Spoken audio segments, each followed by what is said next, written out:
Well, hello everyone and welcome to this comparison between Riverside FM versus StreamYard. Which platform suits your needs? Now, StreamYard and Riverside are platforms designed to facilitate live streaming and content creation. StreamYard excels in user-friendly multi-streaming and engagement tools, while Riverside focuses on high-quality audio and video recording with post-production capabilities. Now, I would like to draw out the differences in features, pricing, pros and cons, and at the end, you can make a good decision based on your needs. Before we begin, we have the link to both services in the description so you can check them out after making your decision. Now, when it comes to the features, both StreamYard and Riverside facilitate live streaming and recording capabilities, thus enabling users to create content and engage with their audience. But here's the difference. StreamYard excels in user-friendly multi-streaming, and this allows broadcasts up to 8 channels simultaneously. It also provides customizable layout and branding options to enhance the visual appeal of your streams.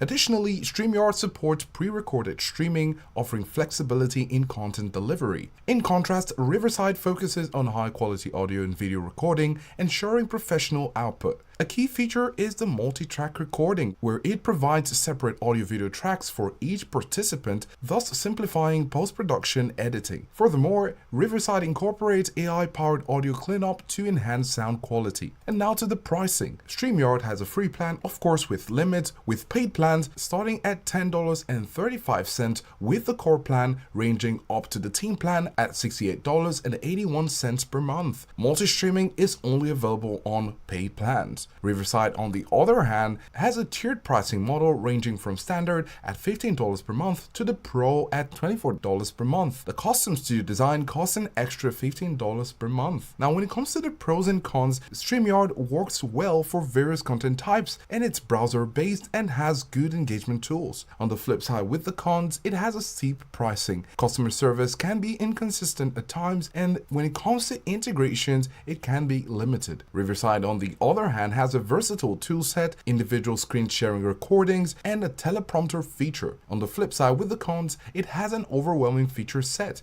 You can experience lags in live streaming sometimes, and the extra cost for custom branding can be a con, and there are reports of technical issues as we've just mentioned. In conclusion, StreamYard is a strong choice for users who prioritize ease of use, multi-streaming capabilities, and audio engagement.